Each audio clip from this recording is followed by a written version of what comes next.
மனிதன் இந்த உலகத்தில் வாழும் பொழுது அவனுடைய வருவாய்க்கு தக்கவாறு திட்டமிட்டு வாழணும். ஆனால் இன்றைக்கு உலகத்தில் நம்ம பார்க்கிறோம், மனிதர்கள் கடன் கொடுக்க யாராவது தயாராக இருந்தால் அந்த கடனுக்கு வாங்கி தேவையில்லாட்டாலும், அதாவது தேவையில்லாவிட்டாலும் கடனுக்கு வாங்கியாவது நம்ம வாழணும். ஒரு பொருளை வாங்கணுங்கிற ஒரு ஆசையே அவங்களுக்கு இருக்காது, அந்த வசதியுமே இருக்காது. ஆனால் கடன் தர்றதுக்கு ஒருத்தர் ரெடியாக இருந்தான்னு சொன்னா உடனே என்ன செய்யறோம்? அந்த கடனை வாங்கி அதை வட்டிக்கு கடன் சும்மா தர்றான். கடன் வாங்குறதுன்னு சொன்னாலே நம்ம சமூக அமைப்புல வட்டிக்கு வாங்குறது தான் கடன். மனிதாபிமானத்தோட கஷ்டப்படுறீங்களா, இந்த வச்சுக்கிறங்க அப்படின்னு கடன் கொடுக்கறத பத்தி நாங்க பேசல. அப்படி கொடுக்க எவனையுமே காணோம்.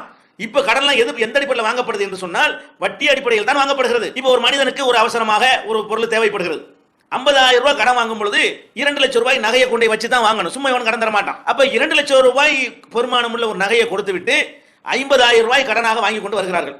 இந்த 50,000 ரூபாய் புதுசா கடன் வாங்குறான். அவனுடைய வருமானம் அவன் வாழ்வதற்கு இழுத்துக்க பறிச்சுக்கன்னு இருக்கிறது. அந்த மாதிரி இருக்கிற ஒரு நிலையில மேற்கொண்டு ஒரு 50,000 ரூபாய் கடன் வாங்கி அதுக்கு ஒரு வட்டி ஒரு 1000 ரூபாய் மாசம் மாசம் கொடுக்கணும் அப்படின்னு வந்தால், ஒரு 2,000 ரூபாய் கொடுக்கணும்னு வந்தா அவன் மாதாந்திர செலவை கொண்டு அவன் வாழ முடியாம தானே 50,000 ரூபாய் இளமோதுறான். அவன் மாத செலவுக்கு மேல மிச்சம் இருந்தா மிச்சம் பிடிச்சி அந்த 50,000 ரூபாய் அவன் கையில வச்சிருப்பானே. அப்ப இந்த 50,000 ரூபாய் கையில இல்லாம போனதுக்கு காரணம் என்ன? அவனுடைய வருமானத்துல மிச்சம் பிடிச்சி சேர்க்க முடியல. இது அவன் வாழ்க்கையில் அவனே அறிந்து கொண்ட ஒரு பாடம் வாங்கிறானா. அப்ப வருமானத்தை கொண்டு சாப்பிட முடியல. இப்ப என்ன செய்யணும்? கொஞ்ச நாளைக்கு 2 மாசம் வட்டியை கரெக்டா கொடுப்பாரு. 2 மாசம் வட்டியை கொடுத்து ஏதாவது கொஞ்சத்தை குறைச்சி வாழ்ந்து பார்ப்பாரு. காலமெல்லாம் குறைச்சிட்டு இருக்க முடியுமா? முடியாது. அப்ப என்ன ஆயிரும்? இந்த வட்டி கொடுக்க முடியாம போய் 50,000 ரூபாய், அந்த 50,000 ரூபாய்க்கு வட்டி கொடுக்காம போய் 52 ஆகும். 52,000க்கு வட்டியை போட்டு 60 ரூபாயா போகும்.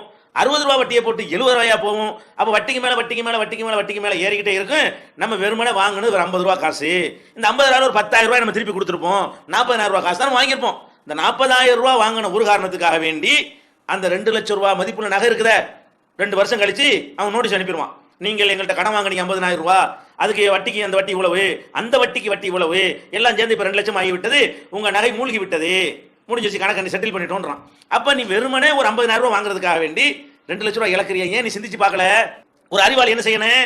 எனக்கு 2 லட்சம் ரூபாய் நகை இருக்கிறது, ஒரு 50,000 ரூபாய் நிச்சயமாக தேவை. அது தேவைதானா? நல்லா ஒண்ணுக்கு பல தடவை யோசிப்போம். இல்ல 50 ரூபாய் தேவைதான், ஒரு ஆஸ்பத்திரி செலவு, தவிர்க்க இயலாத செலவு அப்படிங்கிறதுக்கு எனக்கு தேவைப்படுது என்று சொன்னால், நான் அறிவாளியாக இருந்தால், நிம்மதியாக எவனுக்கும் பதில் சொல்லாம நான் வாழணும்னு நினைக்கிறவனாக இருந்தால், என்னிடத்தில் இருக்கிற அந்த 2 லட்சம் ரூபாய் நகையில ஒரு 50,000 ரூபாய் அளவு, கால்வாசி அளவுக்கு நான் எடுத்து விற்பனை செய்து விட்டால் 1.5 லட்சம் ரூபாய் அப்படியே எனக்கு மிச்சம். 50,000 ரூபாய்க்கு செலவழிச்சிட்டு போ. உனக்கு சேர்த்து வாங்க முடிஞ்சுன்னு சொன்னா 50,000 ரூபாய்க்கு வாங்கு. முடியலையா மாசம் மாசம் இவனுக்கு கொடுக்க வேண்டிய தேவையும் கிடையாது. 50,000 ரூபாய் நீ சாப்பிட்டு முடிச்சு விட்ட. 50,000 ரூபாய்க்கு 60,000 ரூபாய் யாருக்கு நீ கொடுக்கல, அந்த நஷ்டமும் இல்ல.